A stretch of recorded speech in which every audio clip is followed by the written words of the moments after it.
of malilintikan. Ako, ito dapat ang main topic natin. Inuna ko lang si Miss Emma. Hindi lang si Miss Emma ang tagilid ang bangka. Miss Emma, pupunta ka ba ng palasyo pag in-invite ka? Huwag ka nang tumabi kay Liza Maluwang ha, kasi masyado siyang maganda. Nako, Miss Emma Tiglaw, magmumukha ka talagang badyaw. Badyaw. Kasi kung may badyaw, may gudyaw daw, di ba? Yung badyaw ko daw nang hihingi. Yung gudyaw daw nagtitinda ng mga ari-aritos. Ay, wala akong aritos. Try lang, oy. Oy, mga kapatid natin yung mga badyaw. Ano po? Okay, pero may isang malilintikan at balak daw ipahuli, ipakulong, aroy. Gipitan na ito mga ating. Oh, hala ka. Teka lang. Sino? Well, si Kiko. Kiko Barzaga, mga kababayan, nag-post like 7 hours ago na ang Marcos administration daw ay nagpaplanong ipaaresto siya dahil sa kanyang speech about secession. Ito yung pagtiwalag na ng Mindanao. Kung ako tatanungin nyo, dapat pati Kabisayaan tumiwalag na rin sa Pilipinas eh. Kaya lang, what is Philippines without Visayas and Mindanao, right? So, ang reason kasi mga kababayan ay napag-iiwanan ang Mindanao pagdating sa development. Tignan nyo, dapat may railroad ang Mindanao, di ba? Parang ginagawa na nga yan ngayon, magkakaroon na ng tren ang Mindanao. Sa laki baga naman ng Mindanao, mga kababayan, ang haba ng biyahe. Then, di ba, mahirap yung mga daanan, liku-liko. So, kung may mga tren nga, siguro mas mabilis, mas mura, mas mabilis yung pag-transport hindi lang ng tao, kundi ng mga products nila, lalo ang Mindanao, napakataba ng lupa. Pero yung development ng Mindanao, laging delayed. Yung tulay na i-connect from Davao, right, to, what's that island again? Nalilimutan ko lagi. There's an island there na pagagawan ng bonggang tulay. Mahabang tulay. Okay? Pupunta nga dapat kami doon nung nagpunta kami in Davao nung nakaraang taon. Pero, under construction pa. Pinigil dahil sa environment. Samal Island. Thank you, Gigo Goodie. Dahil daw sa environmental concern, masisira siguro yung mga coral reefs, tingi-tingi, and whatnot, di ba? Na pagdadaanan ng paggagawang tulay papuntang Samal Island. Ay, ate, hindi tinulong. Kasi syempre, ma-identify yun kay PRRD, right? Or something. Yung mga ganyan, yung mga build, na pwedeng matapos sa panahon ni Ngiwi. Maano yun, matitrace back to PRRD na sa kanya yung nagsimula or whatever. Or siya yung nanguna sa pagpapagawa noon. Tigil. Huwag paunlarin ang Mindanao. So, parang nagre-recommend na si Kiko Barzaga na dapat humiwalay na lang. Kung iniitsapwera lang naman ang Mindanao, even ang mga lugar sa Visayas, pagdating sa development, plus, kinukurakot pa ng mga nasa Maynila, which is the place or kung nasaan ang seat of power, ninanakaw lang ng mga politiko sa Kamaynilaan at NCR ang pera ng mga Pilipino, pagdating sa hatian, di ba? Bigay ng collections ng buwis ang Mindanao at Visayas sa Maynila, tapos pag binalik na sa kanila at paghahati-hatiin na kakarampot ang naibabalik sa Mindanao, mas magandang humiwalay na. Alam nyo, may napuntahan ako somewhere in Lanao del Norte. Isang elementary school. Okay, may mga kaibigan ako, mga Muslim na mga teachers din. Ating ang eskwelahan nila, ba't ganun? It's a public elementary school, pero ang kanilang jealousy or bintana, bulok na yung kahoy. Ang classrooms nila, iilan. I mean, I came from a public school as well, mga kababayan, pero mas marami pa kaming classrooms. Di ba, laking Bisaya ako. Mas marami pa kaming classrooms kaysa sa kanila. Ang Mindanao parang ang yaman ng kultura. Kita mo yung mga dato, yung mga bae, di ba? Yung mga yung asawa ng yung mga matataas na mga kababaihan in Mindanao. Kita mo yung mga outfit nila, di ba? May mga ginto, ganun, makulay. Tapos yung eskwelahan nila, ganun. Ibig sabihin, hindi pinupondohan ng maayos ng gobyerno ng Pilipinas ang ilang mga eskwelahan in Mindanao, parang piling-pili, kung mabigyan man kakarampot. Sabi ko, "Ba't ganito?" Parang lumang-luma yung mga classrooms nila, ang liliit. Tapos, ano ba yun? Hindi hindi man lang mapaganda, hindi rin magaganda yung mga gamit. Mukhang wala pa ngang computer. Ano ba yan?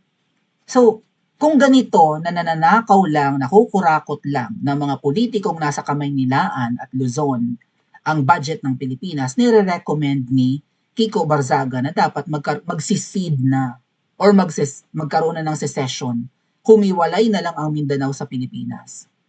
Magkurakutan kayo dyan sa Luzon at Kamaynilaan, wag nyo nang idamay ang Mindanao.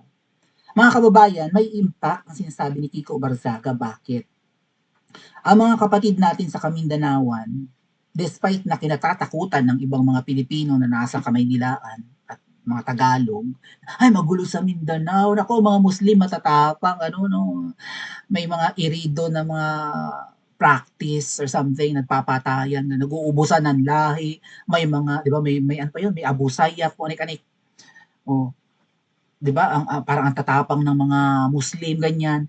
Despite that, actually, masarap kaibigan ng mga Muslim. Marami akong kaibigang Muslim, mga ating. Masarap silang kaibigan. Okay? Ay, pagtatanggol ka ng mga yan, pag may nanggipit-gipit sa'yo, ay, dahil iba ang loyalty. So, nakita ko, na-discover ko na mababait actually ang mga kapatid natin in Mindanao, lalong-lalo na mga Muslim. At parang kontento na nga sila, biro mo ganun lang. Di ba parang food basket nga ang Mindanao eh. Iba ang taba ng lupa. May mga prutas sa Pilipinas na dyan lang dumalaki sa Mindanao. Ang mura-mura ng mga prutas dyan. O di ba yung Del Monte? Dole ba yun? Dole? Kaya yung mga pinya-pinya, mga canned, yeah? Di ba galing Mindanao yan? Lawak ng lupa nila, ang taba-taba pa. So, tapos ganyan ang development ng Mindanao. Tinitipid. Paano magpa-flourish ang mga negosyo kung napagdadamutan? Hindi lang napagdadamutan, kinukurakot pa. Therefore, dapat humiwalay na. Pero hindi man, kumbaga, kinoconsider din yan ng mga kapatid natin, oo nga, no, ba't kaya, ang dami naming, kumbaga, binabayad na buwis sa central government, pagbalik sa amin, konti na lang. Ang katwiran, ay kasi may iba pang probinsya ang Pilipinas na kailangan ng, di ba, na bigyan ng tulong. Kaya maliit yung ibinalik sa inyo. O diretso pala sa bulsa. Despite na nag-iisip na ng ganyan ang mga taga Mindanao na, what if humiwalay na lang tayo? Di ba before, may mga ganyan, like, ginawa pa ngang meme, kung pupunta ka ng Mindanao, gagamit ka ng passport dahil iba na ngang bansa yun. Di ba nagkaroon ng meme na ganyan? Pero hindi po naging hindi naging matapang or decisive or hindi naging persuasive at hindi ininsist ng mga kapatid natin sa Mindanao na humiwalay sa Pilipinas dahil naiintindihan nila na parte sila ng kapuluan ng Pilipinas. Hindi nila ipinaglaban, right? Pero ngayon ang nagsasalita, Tagalog. Okay? Parang okay, kumbaga sumasagi sa isip ng mga kapatid natin from Mindanao, oo nga, what if humiwalay na kami? Pero hindi talaga sila nagsusumigaw na, hiwalay kami, kurakot, walang ganan. Right? Parang very tolerable ang mga kababayan natin from Mindanao. Pero this time, ang nagsasalita para sa kanila, Tagalog. That's why may impact itong sinasabi ni Kiko. He is for the secession of Mindanao. Teka muna. Sa laki ng nakukurakot from Mindanao, even in Visayas. Alam niyo, 2/3 yan eh. Diba? Kung hahatiin mo ang Pilipinas sa 3, 2/3 ang Visayas and Mindanao. Maraming nakakamkam from Visayas and Mindanao, nakadatungan, na buwis. Saan ba nanggagaling ang buwis? Bukod sa sweldo ng mga nagtatrabaho. Yung may pinapatong sa mga binibili nating pagkain, sa mga services, even sa mga ari-arian, di ba, may mga real estate taxes, kung ano-ano pang andaing uri ng taxes na siya nagpapatakbo sa Pilipinas. At hihiwalay ang Mindanao na ang laki-laki rin naman ng Mindanao, second biggest, di ba, island of the Philippines, Luzon being the biggest. Tapos hihiwalay, sayang ang bilyones na buwis. At sumusuporta lang si Kiko, well, nananawagan na humiwalay na kayo sa amin. Hayaan nyo kami magkurakutan na patayan dito sa Katagalugan, humiwalay na kayo. Mas aase, kasi pag nangyari mga kababayan na, di ba, nagkatotoo at nagawa ng paraan, no? God willing, ayaw naman natin kasi nga ang Pilipinas identified as ganyan, di ba? Yan yung itsura ng Pilipinas. Tapos biglang mapuputol.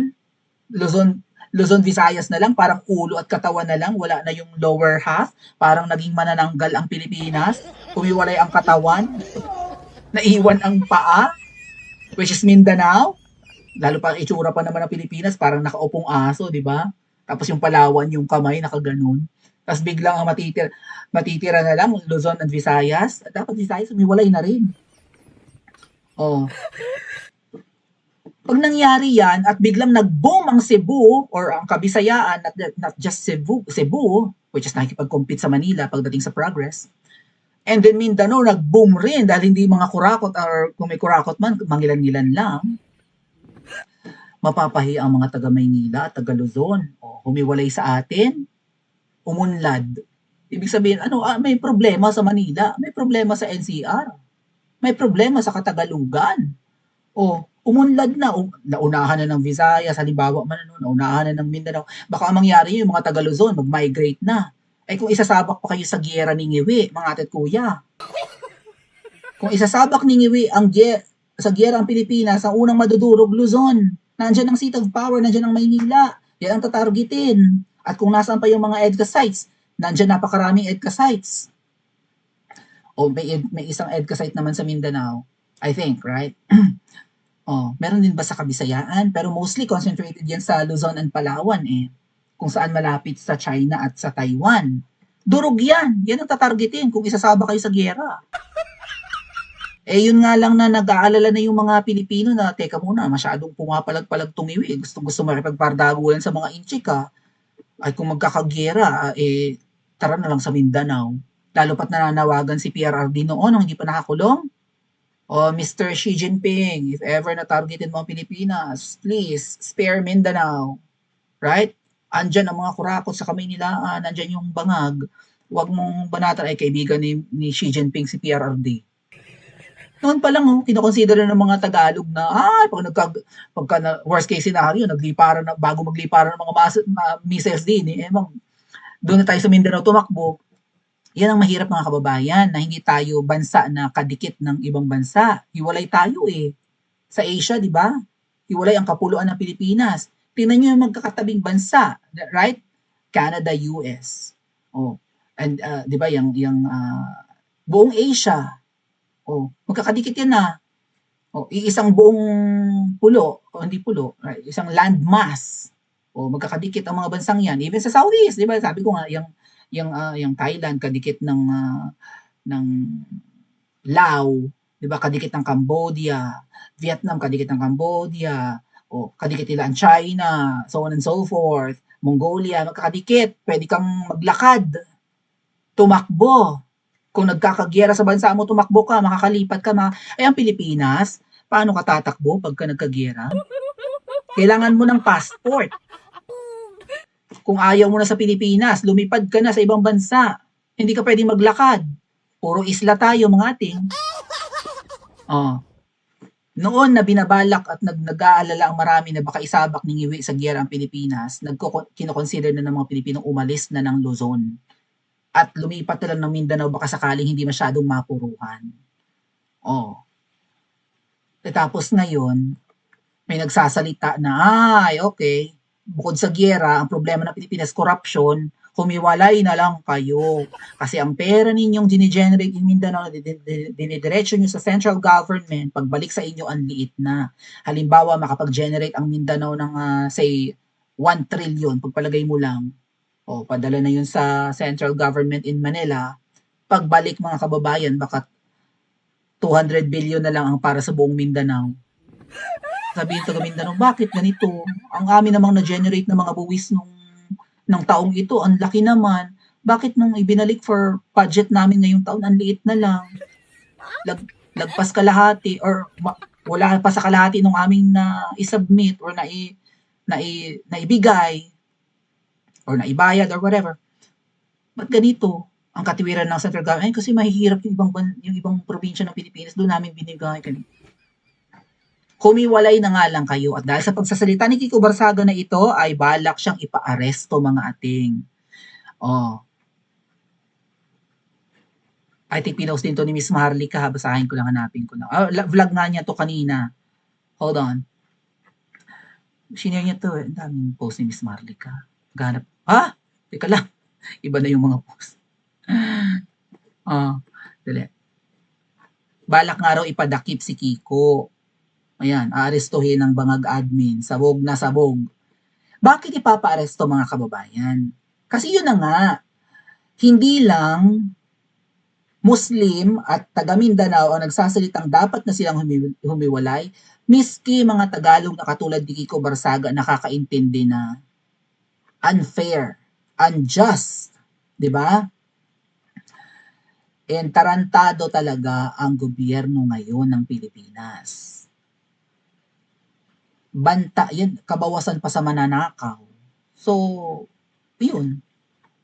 Sinabi na lang na, humiwalay na lang kayo. And besides, si Kiko, nanawagan pa to ng rally in Forbes Park. Tapos ngayon may panibago na namang sinasabi, di ba? So, baka mamaya makinig ang mga Muslim. Hindi lang mga Muslim, lahat ng mga Pilipino, may mga Kristiyano naman in Mindanao.